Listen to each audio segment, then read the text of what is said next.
नमस्कार साथियों, धाकड़ कॉन्सेप्ट आपका वेलकम करता है इस डिजिटल प्लेटफॉर्म पर। हम आज एक नया शुरुआत करने वाले हैं। हमने पहले एंशिएंट हिस्ट्री खत्म किया है और एंशिएंट हिस्ट्री के बाद में आज जो हम पढ़ेंगे वो मध्यकालीन भारत पढ़ेंगे। तो मध्यकालीन भारत के बारे में कुछ चीज़ें पहले हम जान लेते हैं कि किस तरीके से हम इसको मध्यकाल बोलते हैं। मध्यकालीन इतिहास के बारे में या मध्यकालीन भारत आप बोल दीजिए, मेडाइवल हिस्ट्री के बारे में हम पढ़ेंगे। एंशिएंट का मतलब है कि एक दौर चला और नगरीकरण पढ़ा, सिंधु पढ़ा, हमने महाजनपद पढ़ा, जैन पढ़े, बौद्ध पढ़े, अशोक पढ़े, गुप्त पढ़े, है ना, हर्षवर्धन पढ़े। ये काल था राजा महाराजाओं को इस तरीके से। लेकिन एक ड्रास्टिक चेंज जब आया जब भारत में मुस्लिम अटैक्स हुए, और मुस्लिम अटैक्स होने के बाद में कई सारी चीजें हुई। जैसे यहाँ सत्ता परिवर्तन हुआ, का उत्कर्ष उस समय हुआ था, लेकिन मुस्लिम अटैक के कारण जो मेन सत्ता थी, दिल्ली की मेन जो सत्ता थी, उस दिल्ली की मेन सत्ता पर मुस्लिम आक्रमणकारियों के द्वारा कब्जा कर लिया जाता है और बाद में एक सल्तनत काल की शुरुआत होती है। हालांकि बाद के शासक तो भारतीय हो गए थे, यानी कि बाहर से नहीं आ रहे थे, लेकिन शुरुआती दौर में सारे शासक जो थे वो भारत से बाहर के आए थे, आक्रमणकारी थे, और आक्रमणकारियों के द्वारा ही सत्ता को हथिया लिया गया। अब इस सल्तनत काल की मैं बात कर रहा हूं, तो कई सारे सुल्तान एक्चुअली हुए इसमें, इसलिए इसको सल्तनत काल बोला जाता है। तो सल्तनत काल के बाद में मुगल आए और मुगलों ने फिर शासन साम्राज्य स्थापित किया, जिसमें बाबर पहला आक्रमणकारी था, और बाबर के बाद में कई सारे शासक हुए जो भारतीय थे, तो उन्होंने शासन किया। तो इस तरीके से मध्यकालीन काल चलता है आपका। इसका कोई स्पेसिफिक फिक्स डिसाइड नहीं है कि इस तारीख से चलता है, लेकिन हम ये मानते हैं कि 8वीं शताब्दी की शुरुआत से, यानी कि 8वीं शताब्दी जब भी मैं बोलूंगा तो वो 700वीं ईस्वी से चालू होती है। 700 से चालू होगी 8th सेंचुरी। तो 8th सेंचुरी, जैसे हम 21वीं सदी में जी रहे हैं, 21वीं सदी में जी रहे हैं, तो 21वीं सदी को अब क्या बोलते हैं, 2020 अभी हमें। तो उसी तरीके से 8th सेंचुरी का मतलब 700 से। तो उस समय मैंने आपको हर्षवर्धन के पढ़ाया था, हर्षवर्धन की मृत्यु 650 ईसा पूर्व हुई। लगभग 40-50 सालों तक जो है नॉर्थ में कन्नौज में संघर्ष चलता रहा, राजनीतिक रूप से भारत डिवाइड रहा, बहुत कोई सशक्त राजा नहीं था जो भारत की रक्षा कर पाए।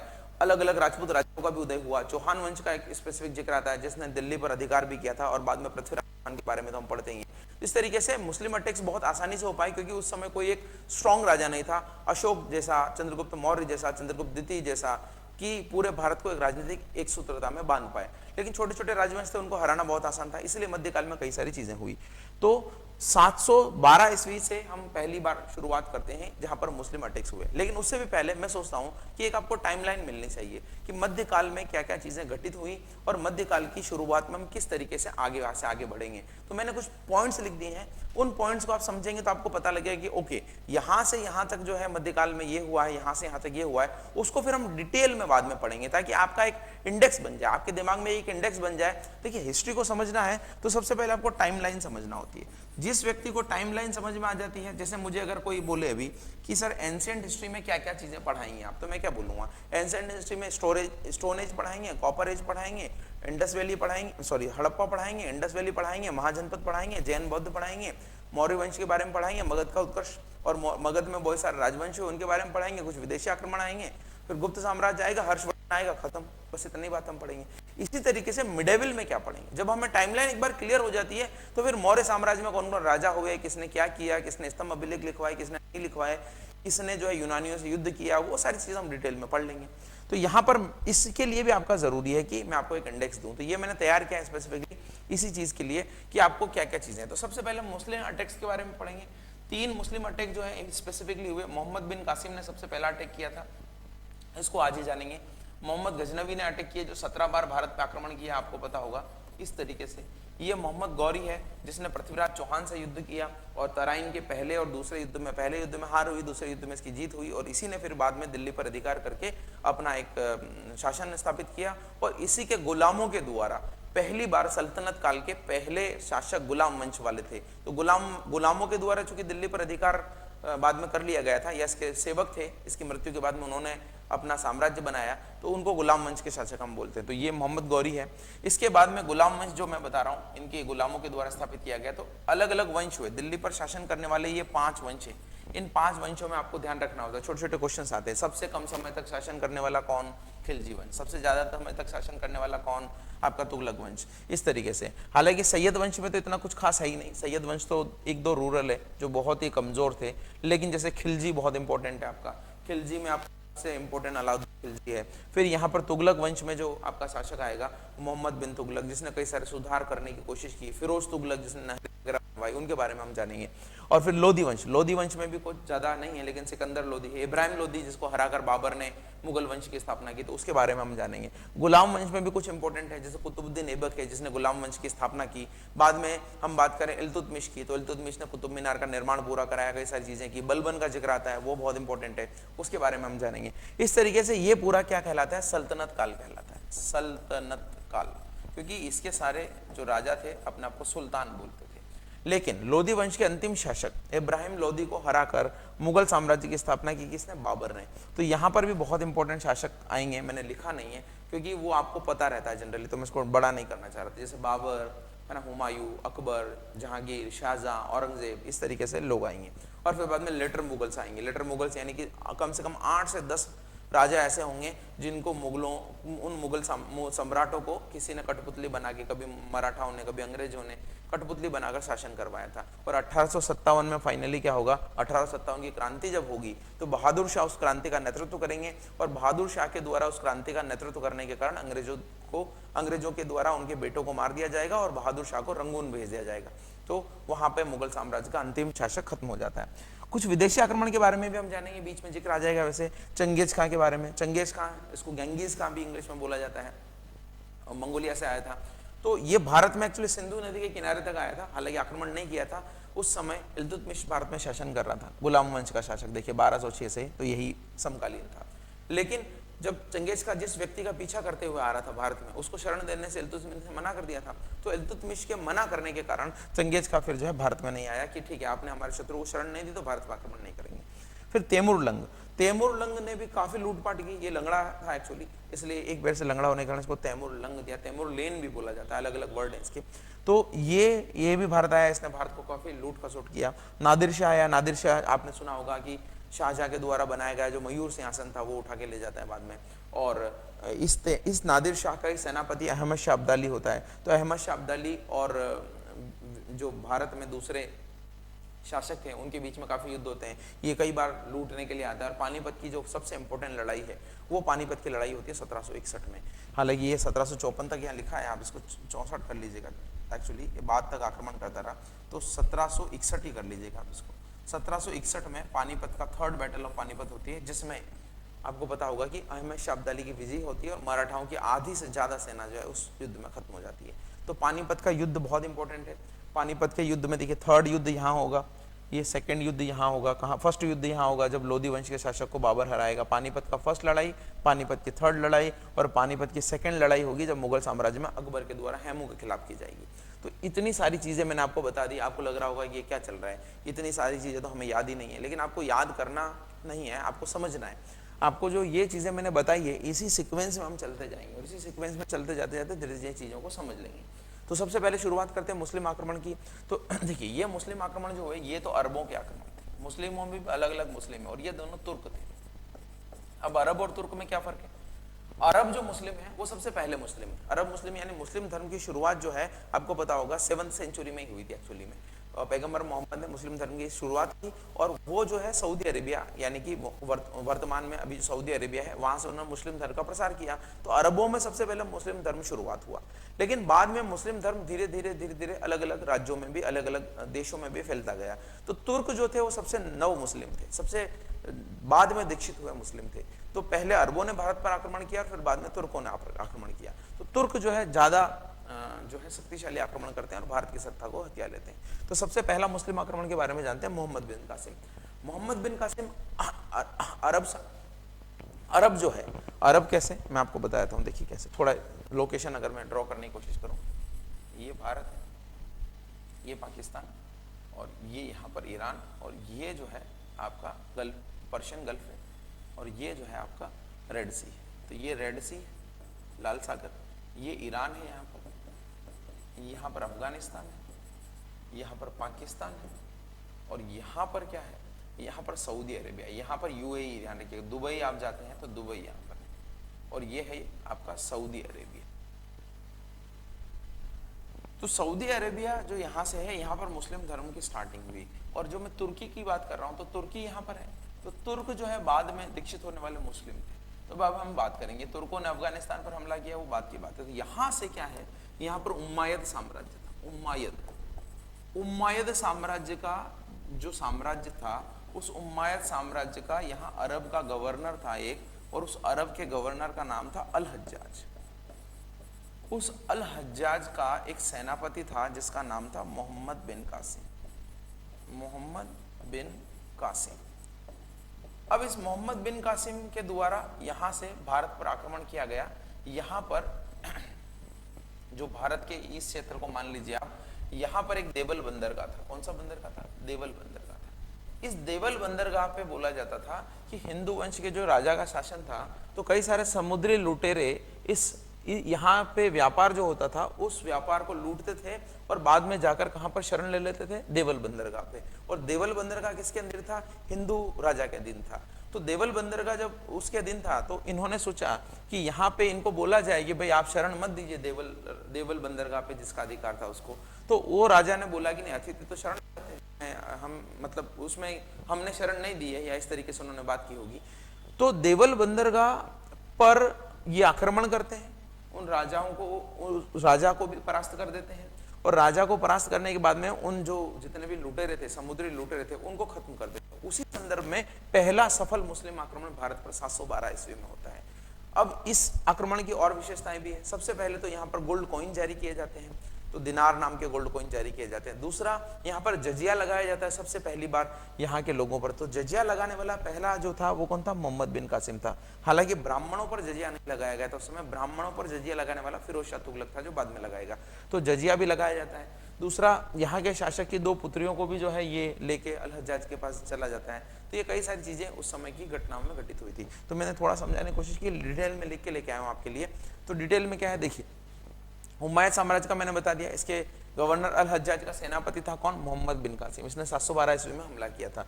यह भी सिंध और बलूचिस्तान के ब्राह्मण राजा था यहाँ पर दाहिर।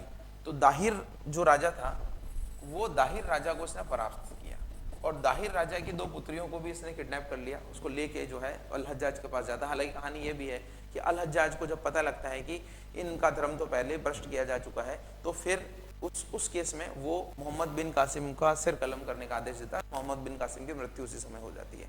तो यहाँ पर ये कहानी भी है। यहाँ पर पहली बार भारत में जजिया लगाया गया, सोने के सिक्के जारी किए गए। अच्छा, यहाँ पर देखिए 2 किताबें हैं जिसके बारे में हमें इस आक्रमण के बारे में जानकारी मिलती है। एक तो चचनामा है, हालांकि अरबी में लिखी गई, बाद में फारसी में अनुवाद किया गया, लेकिन राइटर संदिग्ध है इसका। तो चचनामा किसका है पता नहीं। किताब फुतुल उल बुदान, ये जो है याहिया बिन अहमद अल बल्दोरी एक राइटर थे। अब इतना बड़ा नाम है इनका, तो आप याहिया बिन याद कर लीजिएगा, याहिया बिन अहमद भी याद कर लेंगे तो बहुत है। ये किताब फुतुल अल बुदान, ये किताब है, ये चचनामा है। इससे हमें पता लगता है कि ब्राह्मण राजा दाहिर को परास्त किया गया मोहम्मद बिन कासिम के द्वारा, जो कि अल हज्जाज अरब के गवर्नर जो अल हज्जाज थे उनका सेनापति था। तो इस तरीके से पहला मुस्लिम सफल आक्रमण हुआ भारत में। जजिया लगाया गया, सोने के सिक्के जारी किए गए। तो यहाँ से हम मिडिल इंडिया या मिडिल हिस्ट्री की शुरुआत मानते हैं। अब इसके कई समय तक भारत में कोई भी मुस्लिम अटैक नहीं हुआ। भारत में दूसरे राजवंश जो थे वो अपने आपस में लड़ते थे, आपस में ही जो है राजनीतिक एकता नहीं हो रही थी। कई सारे राजपूत राज्यों का भी उदय हुआ, तो वो भारत के इंटरनल चीजों में ऐसा चल रहा था। लेकिन जब राजपूत राज्यों का उदय हुआ, तो राजपूत राज्यों के उदय होने से थोड़ा पहले अगर हम बात कर रहे हैं 1000 ईस्वी की। 1000 ईस्वी तक तो भारत में गुर्जर प्रतिहार नाम के राजपूत राज्य ही बड़े शक्तिशाली थे। बाद के चौहान राजवंश या दूसरे राजवंश बाद में आए। तो 1000 ईस्वी में भारत में एक बहुत बड़ा आक्रांता भारत में आक्रमण करने के लिए आता है, उसका नाम होता है गजनवी। तो मोहम्मद गजनवी है। ये गजनवी जो है अफगानिस्तान में एक जगह है गजनी, वहां का व्यक्ति था, और ये जो है भारत में सबसे पहले आक्रमण करता है। इसके बारे में कहा जाता है ये सिर्फ इस्लाम का प्रचार करने और लूटपाट करने के लिए आता है।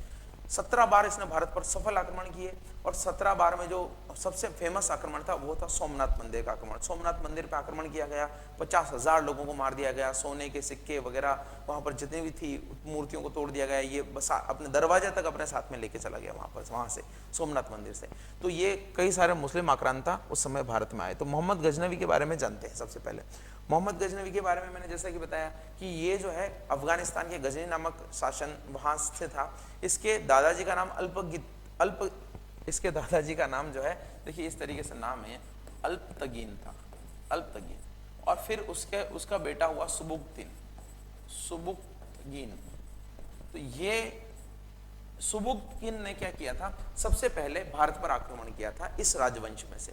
तो सुबुक्तगिन के को जो है यहाँ के एक शासक थे, हिंदू शाही राजवंश था उस समय पेशावर में, तो हिंदू शाही राजवंश जो पेशावर में था उसके द्वारा सुबुक्तगिन को मार दिया जाता है। सुबुक्तगिन की मृत्यु का बदला लेने के लिए बाद में मोहम्मद गजनवी के द्वारा भारत पर आक्रमण किया जाता है और भारत को लूटा जाता है। तो जिस व्यक्ति ने, जयपाल नाम का शासक था वहां पर, तो जयपाल नाम के शासक को ये 1000 ईस्वी में आक्रमण करता है और 1001 ईस्वी में आक्रमण करके वहिंद नाम की एक जगह है जहां पर इनके बीच लड़ाई होती है, और वहिंद नाम की जगह पर जो लड़ाई होती है उसको हम बोलते हैं बैटल ऑफ वहिंद, उसमें हरा देता है जो जयपाल को, ये मोहम्मद गजनवी। और मोहम्मद गजनवी अपने पिता की मृत्यु का बदला ले लेता है। लेकिन बाद में ये क्या करता है, शासन स्थायी रूप से भारत में नहीं करता है और बार बार आक्रमण करता है। 1000 में किया, 1001 में किया, 1006 में नागरकोट पे किया, मथुरा पर आक्रमण किया, आगरा पर आक्रमण किया, ग्वालियर पर आक्रमण किया, सोमनाथ पर आक्रमण किया, कई सारे आक्रमण करता है। यहाँ से सोना चांदी जेवरात लेके चला जाता है और वापस आकर आक्रमण करता है। इस तरीके से 17 बार आक्रमण करता है और अंतिम आक्रमण जो है इसका 1027 में होता है। तो 1000 से 1027 के बीच में करीब 17 बार आक्रमण करता है और 17 ही सफल आक्रमण इसके होते हैं। तो इस तरीके से हम मोहम्मद गजनवी के बारे में जानते हैं। देखिए कुछ चीज़ें मैं आपको स्पेसिफिक वो लिख के भी लेके आया हूँ, कहानी के अलावा भी बहुत सारी चीज़ें होनी चाहिए। तो देखिए मध्य अफगानिस्तान में एक जगह है, मैं मैप में बता दूँ आपको। देखिए यहाँ पर मैप भी मैं लेके आया हूँ आपके लिए, ये गजनी है, ये गजनी है। अब आप देखिए ये पाकिस्तान है और ये भारत है, और सबसे पहले अगर कोई व्यक्ति, ये कश्मीर का पार्ट है, जम्मू एंड कश्मीर है, तो कोई भी व्यक्ति यहाँ से पाकिस्तान होकर सीधा कहाँ आएगा, सीधा ये पेशावर, लाहौर, ये पेशावर, ये लाहौर, इस तरीके की जगह है, तो यहीं से आक्रमण करेगा। और उस समय भारत पाकिस्तान तो था नहीं, तो यहाँ पर एक हिंदू शाही राजवंश का शासन था और उसका शासक कौन था, जयपाल। तो पहले में तो सुबुक्तगिन यहाँ से जब आक्रमण करने के लिए आता है तो जयपाल इसको मार देता है, लेकिन बाद में मोहम्मद गजनवी आक्रमण करके जयपाल से अपने पिता की मौत का बदला लेता है और जयपाल को परास्त कर देता है, और बाद में बार बार जो है आक्रमण करता रहता है। तो पेशावर पर हिंदू शाही राजवंश के जयपाल का शासन था और जयपाल पर आक्रमण किया गया ये 1000 में। लेकिन मैंने आपको बताया उसके पिता के बारे में। तो सबसे पहले इसके पिता थे सुबुक्तगिन, उनके द्वारा आक्रमण किया गया और उनके द्वारा जो आक्रमण किया गया उसमें जयपाल ने इनको हरा दिया था। तो अपने पिता की हार का बदला लेने के लिए ये वापस आक्रमण करता है और 1000 में आक्रमण करता है, हिंदू शाही राजवंश के जयपाल पर किया। जयपाल पर आक्रमण करने के लिए जो लड़ाई होती है आक्रमण करते समय, उसको बोलते हैं battle of Waihind, first battle of Waihind. इस बैटल में जयपाल की मृत्यु हो जाती है और बाद में देखिए कितने आक्रमण किए, 17 बार किए, 1006 नागरकोट कांगड़ा, 1008 बैटल ऑफ वहिंद, वापस से बैटल ऑफ वहिंद होती है। कैसे बैटल ऑफ वहिंद होती है, ये तो फर्स्ट है। इस जयपाल का लड़का होता है आनंदपाल, क्या नाम था, होता है आनंदपाल, और आनंदपाल और दूसरे जो राजा थे उनके गठबंधन को आनंदपाल को ही हरा देता है। तो ये कभी हारा नहीं, आनंदपाल को हराया ऐसे बैटल ऑफ वहिंद में। सेकंड बैटल ऑफ वहिंद में 1008 में, 1011-12 में उज्जैन और मथुरा पर आक्रमण करता है, 1004 में स्थानेश्वर महादेव मंदिर हरियाणा में जो है वहां आक्रमण करता है, 1025 में सोमनाथ गुजरात में जो है वहां आक्रमण करता है, 1027 में लास्ट अटैक इसका आगरा पर होता है और 1030 में इसकी डेथ हो जाती है। तो ये इसका शासन है। इसको एक उपाधि दी गई है बहुत इंपॉर्टेंट, मूर्ति भंजक, है ना, बुत शिकन, आइडल ब्रेकर बोलते हैं। आइडल ब्रेकर यानी जहां पर भी आक्रमण करता था तो वहां पर जो भी देवी देवताओं की मूर्तियां होती थी उसको तोड़ देता था, तो इसको मूर्ति भंजक बोला जाता है। और इसने खुद ने जो एक उपाधि धारण की थी वो गाजी की उपाधि धारण की थी। गाजी का मतलब होता है कि जो धर्म युद्ध में धर्म की रक्षा करे, तो मुस्लिमों में गाजी की उपाधि उनको बोला जाता है, मुस्लिम धर्म की रक्षा के लिए करता है। तो मुस्लिम धर्म के प्रचार प्रसार के लिए शुरुआती मुस्लिम आक्रमण यहाँ पर हुए थे। ठीक है, 2-3 राइटर है उनके बारे में आप देख लीजिए। एक तो फिरदौसी है, ये बहुत इंपॉर्टेंट है, ध्यान रखिएगा, ये तो बहुत इंपॉर्टेंट है, कई बार इसका एग्जाम में जिक्र आ चुका है। तो फिरदौसी जो है इसकी शाहनामा एक किताब है। शाहनामा का मतलब होता है कि name of the Kings, in the name of the Kings. तो शाहनामा उसकी किताब है फारसी में। अल बैरूनी इसके साथ भारत आया था, कई आक्रमणों में भी शामिल रहा। तो अल बैरूनी ने किताब लिखी किताबुल हिंद या तहकीक हिंद, यानी एनालिसिस ऑफ इंडिया, तहकीकात करना भारत में। तहकीकात करने का मतलब खोज करना, भारत की खोज। तो भारत के बारे में उसने किताब लिखी, किताबुल हिंद या तहकीक हिंद, एक ही किताब है, ध्यान रखिएगा, दोनों अलग अलग नहीं है। अरबी में लिखी है, गजनी के साथ ये भारत भी आया था। और एक और किताब है उल-उतबी की, तारीख यामीनी, ये अरबी में लिखी है। ये एक्चुअली ये जो वंश है जहाँ गजनी का है, वैसे तो इसको गजनी वंश बोला जाता है, लेकिन इसको यामीनी वंश भी बोला जाता है। तो तारीख यामीनी का मतलब है कि उसने यामीनी वंश की क्रोनोलॉजी के बारे में लिखा, यामिनी वंश के एक्सपेडिशन के बारे में लिखा कि यामिनी वंश ने क्या क्या काम किया, कहाँ आक्रमण किया, उन सब के बारे में लिखा। तो तारीख यामिनी उल उतबी के द्वारा लिखी गई है, एक राइटर। अल बैरूनी के द्वारा किताब हिंद, मोस्ट इंपोर्टेंट किताब आपको याद रखना बहुत जरूरी है। फिरदौसी शाहनामा, इसके बारे में हमें जानकारी मिलती है। तो इस तरीके से ये आपका एक तुर्क आक्रमण जो होता है गजनी से, वो खत्म होता है और इससे भारत को बहुत नुकसान होता है, भारत की सांस्कृतिक विरासत को बहुत नुकसान होता है। कई सारे ऐसे मंदिरों को इसने लूटा, नष्ट किया जो बहुत सालों पुराने थे, और भारत का धन भी बहुत ज्यादा लूट के ले जाता है। और ये जो धन लूट के ले जाता है, तो बाद में कई सारे शासक इसी चोरी या कहें लूट के कारण दूसरे शासक भी भारत पर आक्रमण करने के लिए प्रेरित होते हैं। तो चलिए अब हम नेक्स्ट की बात करते हैं। इस तुर्क आक्रमण के बाद में एक और तुर्क आक्रमण होता है, एक और तुर्क आक्रमण होता है, उसको हम बोलते हैं मोहम्मद गौरी का आक्रमण। तो करीब 100-125 सालों के बाद में वापस एक आक्रमण होता है। ये जो यहाँ पर जगह आपको दिख रही है, यहाँ पर लिखा नहीं है, लेकिन यहाँ पर गौर प्रोविंस है, अफगानिस्तान का कौन सा प्रोविंस है, गौर प्रोविंस है। और गौर प्रोविंस के जो राजा थे मोहम्मद गौरी, उसके द्वारा बाद में भारत पर आक्रमण किए जाते हैं। तो ये गजनी है और ये गौरी है। तो आप ध्यान रखिएगा, पहले गजनवियों के आक्रमण होते हैं जिसमें मोहम्मद गजनवी फेमस है, और बाद में गौर के आक्रमण होते हैं जिसमें मोहम्मद गौरी फेमस है। मोहम्मद गौरी भी शुरुआत में आक्रमण करता है गुजरात पर। ये यहाँ से अगर आप जाएंगे ऐसे सीधा तो गुजरात आ जाएगा, तो गुजरात पर आक्रमण करता है, लेकिन गुजरात के जो राजा थे उसके द्वारा मोहम्मद गौरी को परास्त कर दिया जाता है। तो मोहम्मद गौरी समझता है, उसको क्या समझ में आता है कि यहाँ से मैं इतनी सेना लेके इतना दूर तक आक्रमण करने के लिए जब जाता हूँ, तो वहां तक जाते मेरे रसद पानी की प्रॉब्लम हो जाती है। मुझे कुछ ऐसी जगह चाहिए जहां पर मैं अपना पहले स्थायी कैंप बनाऊं और वहां से भारत पर आक्रमण करूं। तो फिर बाद में ये यहाँ लाहौर पंजाब, ये पंजाब पर यहाँ पर सत्ता स्थापित करता है, और जब पंजाब पर सत्ता स्थापित करता है फिर यहाँ से जो है ये आगे आक्रमण करता है। और इसके दो बड़े आक्रमण, दो बड़े जो युद्ध थे वो है तराइन के युद्ध 1191 और 1192 में। 1191 में जो युद्ध हुआ वो तराइन का पहला युद्ध है, 1192 में जो युद्ध हुआ वो तराइन का दूसरा युद्ध है। तराइन जो है हरियाणा में एक जगह है। अब आप सबसे इंपॉर्टेंट चीज ध्यान रखिएगा, ये तिथियां याद रखना बहुत जरूरी है, नहीं तो तिथियों के बारे में ही आपको पूछेगा। तराइन का पहला युद्ध कब हुआ, ये बहुत बार एसएससी और रेलवे में आ चुका है। तो तराइन के पहले युद्ध में क्या होता है कि मोहम्मद गौरी की हार होती है, और इसका युद्ध होता है किससे, पृथ्वीराज चौहान से। तो पृथ्वीराज चौहान थर्ड, ध्यान रखिएगा, पृथ्वीराज चौहान थर्ड से युद्ध होता है। ये चौहान वंश का शासक था और दिल्ली तक, अजमेर का शासक था स्पेसिफिकली, लेकिन दिल्ली तक इसका शासन था। तो पृथ्वीराज चौहान बहुत ही पावरफुल शासक था। 1191 में तराइन के प्रथम युद्ध में मोहम्मद गौरी को बुरी तरीके से परास्त करता है, लेकिन चूंकि राजपूत शासक थे, भागते हुए शत्रु का पीछा नहीं करना चाह रहे थे, तो मोहम्मद गौरी को छोड़ देते। अगली बार मोहम्मद गौरी बड़ी कूटनीति से तैयार होकर आता है, और मोहम्मद गौरी जो है अपने घोड़ों के कारण, अपने जो तेज चलने वाले तुर्की घोड़े थे उनके कारण, और उसके बाद छोटे छोटे धनुर्धर, छोटे धनुष वाले बाण थे, उसके कारण इसकी विजय होती है। और ये चापलूसी भी करता है, या ये कहें कि ये कूटनीति भी करता है। पृथ्वीराज चौहान को खबर भिजवाता है कि पृथ्वीराज चौहान को ये खबर भिजवाता है कि मैं युद्ध लड़ने तो आ गया हूं, लेकिन मैं सलाह संधि करना चाहता हूं। तो जब पृथ्वीराज चौहान ऐसा बोलते हैं कि ठीक है आप सलाह संधि कर लेते हैं, नहीं तो पिछली बार जैसे मैं आपको हरा के भगाऊंगा, मारूंगा, इस बार तो इस तरीके से बातचीत होती है। तो ये बोलता है कि ठीक है, मैं कौन होता हूँ संधि सलाह करने वाला, मेरे भाई से पूछ के मैं आपको बताऊंगा। इस तरीके से लेटरबाजी होती है। जितने ये अपनी आर्मी को तैयार करके रखता है, और सारे राजपूत शासक आश्वस्त हो जाते हैं कि ये हम वापस हरा भी सकते हैं और ये तो भाग जाएगा संधि करके, लेकिन ये उसी समय जो है सरप्राइज अटैक करता है। और ये कहानी बहुत तराइन के युद्ध की है कि ये अटैक जो है सुबह सुबह बहुत जल्दी होता है, जब राजपूत शासक दैनिक कार्यों से भी निवृत्त नहीं होते हैं, और वो भूखे प्यासे लड़ते हुए दिन हो जाता है।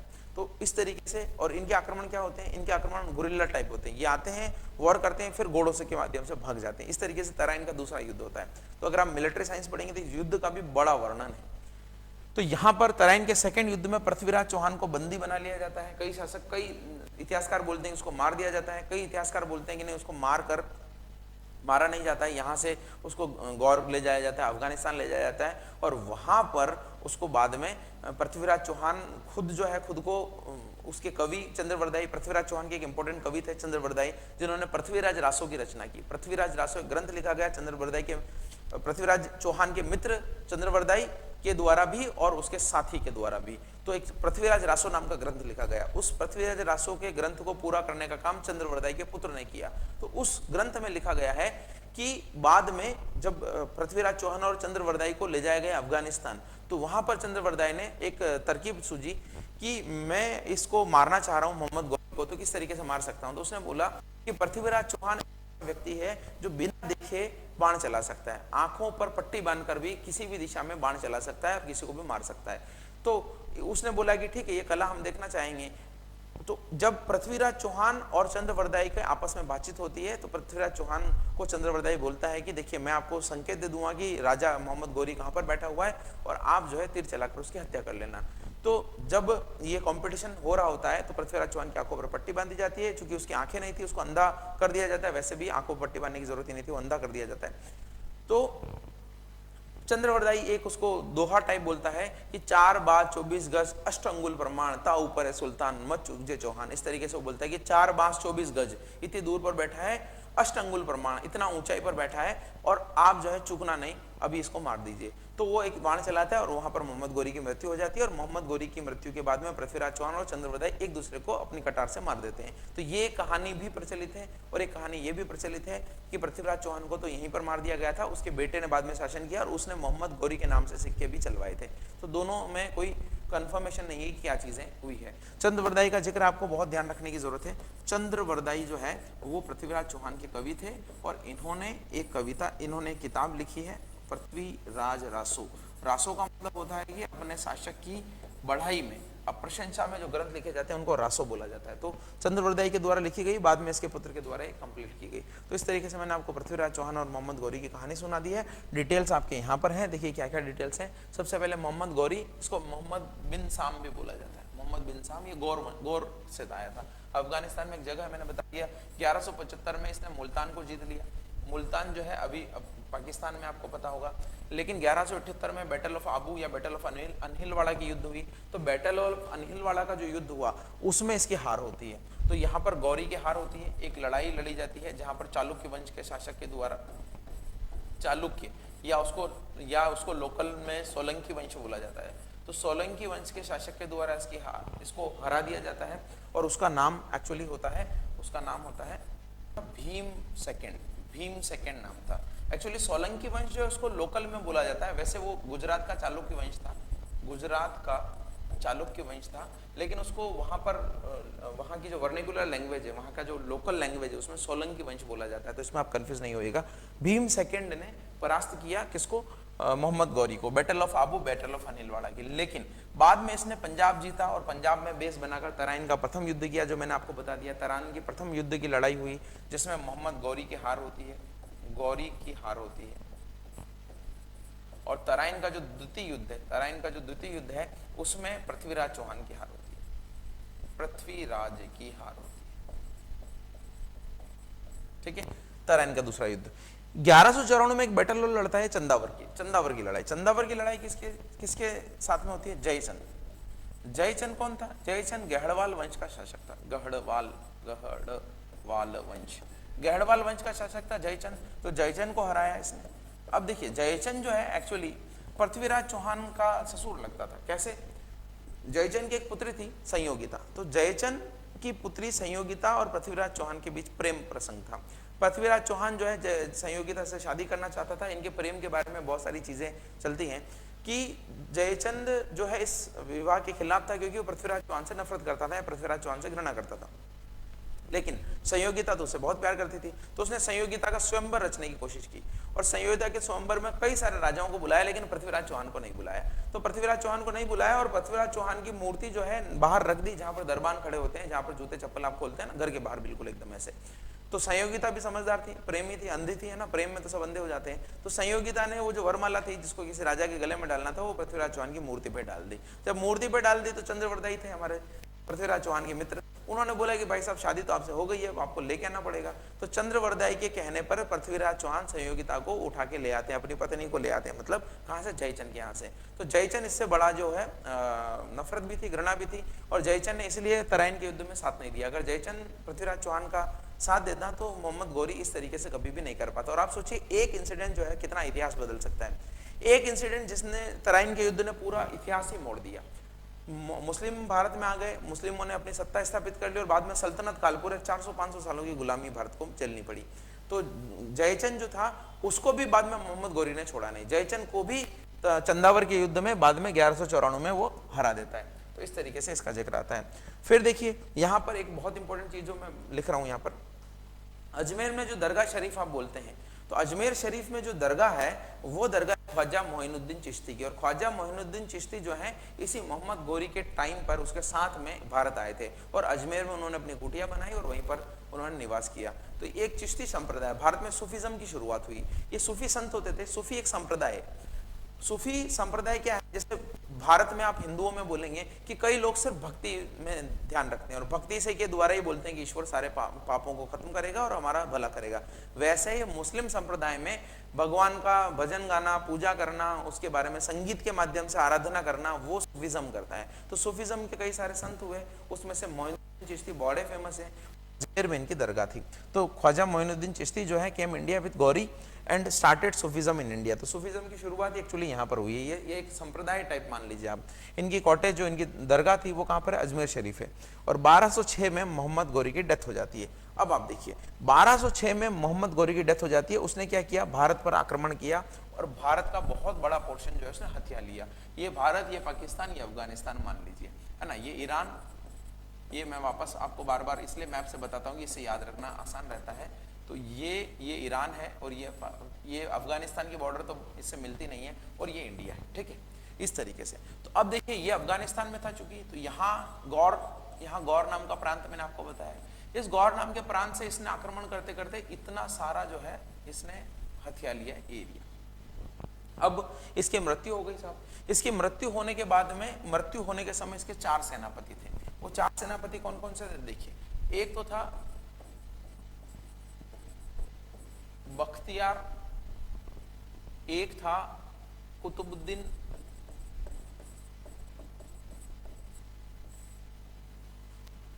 और एक था इसका कुबाचा, और एक था यल्दोस। अब देखिए मैंने नाम ऐसे क्यों लिखे हैं, क्योंकि इन चारों सेनापतियों ने राज बांट लिया। यल्दोस ने तो अफगानिस्तान का साम्राज्य रख लिया, कुबाचा ने पाकिस्तान, मुल्तान, पेशावर का राज रख लिया, कुतुबुद्दीन ऐबक ने दिल्ली वाला और अजमेर वाला राज रख लिया, और बख्तियार जो था उसने इधर आक्रमण किया आगे, और आगे राज हथियाने की कोशिश की। वेस्ट बंगाल, यूपी, बिहार, इधर चला गया ये। और बख्तियार के नाम पर ही जिक्र है कि इसी ने जो है नालंदा विश्वविद्यालय को, विक्रमशिला विश्वविद्यालय को नष्ट कर दिया। और बाद में ये वेस्ट बंगाल के शासक लक्ष्मण सेन के साथ भी लड़ाई करता है और लक्ष्मण सेन को भी हरा देता है। और लक्ष्मण सेन के हराने के बाद में ये आसाम तक चला जाता है। कहाँ चला जाता है, आसाम तक। लेकिन ये जोश जोश में बहुत आगे तक चला जाता है। बाद में इसको आसाम में तो कोई मिलता नहीं उतना, आगे तक सेना चली जाती है और आसाम की जो ट्राइब्स थी, जनजातियां थी, वो बाद में इसको पीछे से घेर कर हमला कर लेती है। इसका रसद पानी खत्म हो जाता है और वहां पर इसकी मृत्यु हो जाती है। तो एक तो कुतुबुद्दीन की तो बख्तियार की तो मृत्यु हो जाती है। बख्तियार की मृत्यु के बाद में बचे कितने, 3। तो 3 बचे। तो यहाँ भारत वाला जो इसने जीता पोर्शन और ये कुतुबुद्दीन वाला पोर्शन तो सारा कुतुबुद्दीन के पास में रह जाता है, कुतुबुद्दीन ऐबक एक्चुअली। और बाकी ये दोनों इधर राज करते रहते हैं। ये भी आपस में लड़ेंगे, लेकिन जो कुतुबुद्दीन ऐबक है वो भारत में सबसे पहले 1206 ईस्वी में गुलाम वंश की स्थापना करता है। गुलाम वंश क्यों, क्योंकि ये कुतुबुद्दीन ऐबक जो है गुलाम था। हालांकि इस वंश को और भी बोला जाता है, इलबारी वंश भी बोला जाता है, क्योंकि इलबारी जो कबीले के लोग थे, इलबारी तुर्क थे, तो इलबारी वंश भी बोला जाता है, गुलाम वंश भी बोला जाता है, मामलुक वंश भी बोला जाता है। इस तरीके से ये सारे नाम एक ही हैं। इस वंश की स्थापना करता है और यहीं से ये अपने आप को जो है, यहीं से सुल्तान की उपाधि चलती है। हालांकि ये सुल्तान नहीं, ये सेवक की उपाधि लेता है, गद्दी पर कभी बैठता नहीं क्योंकि ये गुलाम था, लेकिन आने वाले लोग जो है सुल्तान की उपाधि लेते हैं। तो सल्तनत काल की शुरुआत 1206 से मानी जाती है। अब एक बार गुलाम वंश आएगा, गुलाम वंश के कई सारे राजा होंगे और गुलाम वंश के बाद में जो है अलग अलग राजवंश आएंगे।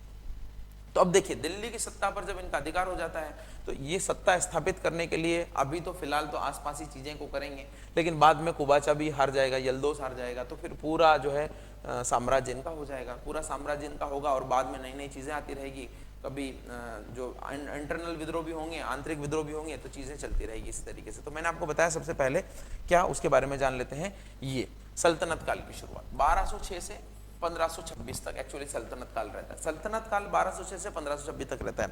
उसमें कई सारे राजवंश हैं। पहला राजवंश कौन सा है, गुलाम वंश।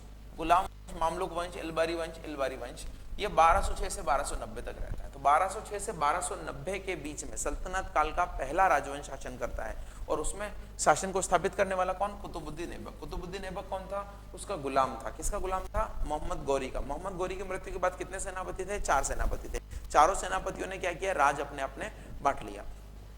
तो ये लोग थे। अब कुतुबुद्दीन ऐबक जब भारत में शासन करता है तो दो तीन उसके इंपॉर्टेंट पॉइंट्स है, ये इंपॉर्टेंट पॉइंट्स आपके पूछे जाते हैं, तो मैं सिर्फ सिंपल सिंपल लिख के लेके आया हूँ। एक तो इसको लाख बख्श की उपाधि दी गई थी। लाख बख्श क्यों? क्योंकि ये लाखों का दान करता था, कई सारा दान करता था। एक इसने कुव्वतुल इस्लाम मस्जिद बनाई थी, कुव्वतुल इस्लाम मस्जिद दिल्ली में स्थापित की थी। और एक इसने 2.5 दिन का झोपड़ा, 2.5 दिन क्यों बोलते हैं? क्योंकि 2.5 दिन में ऐसा बोला जाता है कि उसने झोपड़ा बना दिया था। कहाँ पर? अजमेर में। जबकि इसने क्या किया, किसी मंदिर को तोड़कर वहां पर 2-2.5 दिन में ही उसको मस्जिद के रूप में कर दिया था। तो 2.5 दिन का झोपड़ा जो है, ये इमारत भी अजमेर में स्थित है और कुव्वतुल इस्लाम मस्जिद भी दिल्ली में स्थित है। एक और इसके नाम पर बड़ी उपलब्धि है कि कुतुब मीनार का इसने निर्माण चालू करवाया, लेकिन कुतुब मीनार के निर्माण को पूरा नहीं करवा पाया। कुतुब मीनार दिल्ली में स्थित है, मेहरौली में, और 239.5 फीट ऊंची है, उसमें 5 स्टोरी है। तो बाद में इल्तुतमिश इसको पूरा करवाएंगे। तो कुतुब मीनार के नाम पर, कुतुब मीनार एक्चुअली इसका नाम भी कुतुबुद्दीन ऐबक था, लेकिन आप ये मत समझिएगा कि इसके नाम के कारण इसने कुतुब मीनार का नाम कुतुब मीनार रखा। इनके गुरु का नाम भी कुतुबुद्दीन बख्तियार काकी, कुतुबुद्दीन बख्तियार काकी इनके गुरु का नाम था। तो उसी के नाम पर कुतुब मीनार इन्होंने नाम रखा। तो देखिए 3-4 चीजें, एक तो सबसे पहले कैपिटल लाहौर है, ध्यान रखिएगा। दिल्ली वगैरह ये पोर्शन पे अधिकार था, लेकिन कैपिटल इसकी सबसे पहले कौन थी? लाहौर। बाद में इसका जो दामाद रहेगा इल्तुतमिश, वो लाहौर से दिल्ली कैपिटल लेके आएगा। तो ये तो दिल्ली कैपिटल भी नहीं लेके आया था। लाख बख्श मैंने बताया, कुव्वतुल इस्लाम मस्जिद दिल्ली में बनाई, 2.5 दिन का झोपड़ा यहाँ पर लिखा हुआ है, 2.5 दिन का झोपड़ा, 2.5 दिन का झोपड़ा ये। और अजमेर में कुतुबुद्दीन ने कुतुब मीनार का निर्माण करवाया, ये मैंने आपको बता दिया। डेथ हुई वाइल प्लेइंग पोलो। ये पोलो क्यों बोल रहा हूँ? क्योंकि चौगान या पोलो घोड़ों पे खेला जाता है, और घोड़े भारत में उस नस्ल के थे नहीं उस समय। तो तुर्की लोग ही एक्चुअली इस खेल को भारत में लेके आए थे, नंबर 1। दूसरा, कई सारे राजाओं के बारे में पूछा जाता है कि इनकी मृत्यु कैसे हुई। तो ये क्वेश्चन तो कई बार पूछा गया है कि सल्तनत काल के किस शासक की मृत्यु पोलो खेलते समय हो गई थी, घोड़े से गिरने के कारण। तो वो था कुतुबुद्दीन ऐबक। तो ये कुतुबुद्दीन जो है झगड़ा खत्म होता है। अब कुतुबुद्दीन ऐबक के बाद में कुतुबुद्दीन ऐबक का लड़का जो है वो शासन बनता है, लेकिन वो बहुत ही अयोग्य शासक होता है। तो उस अयोग्य शासक को हरा कर उसका दामाद, कुतुबुद्दीन ऐबक का दामाद जो है इल्तुतमिश, उस शासन पर अपना सत्ता स्थापित कर लेता है। तो उसको पढ़ेंगे हम अगले चैप्टर में। अभी तक के लिए थैंक यू सो मच। ये सारा वीडियो आप देखिएगा, बार बार रिवाइज करिएगा इसको, और अगले वीडियो में हम इस वंश के अगले शासक के बारे में जानेंगे।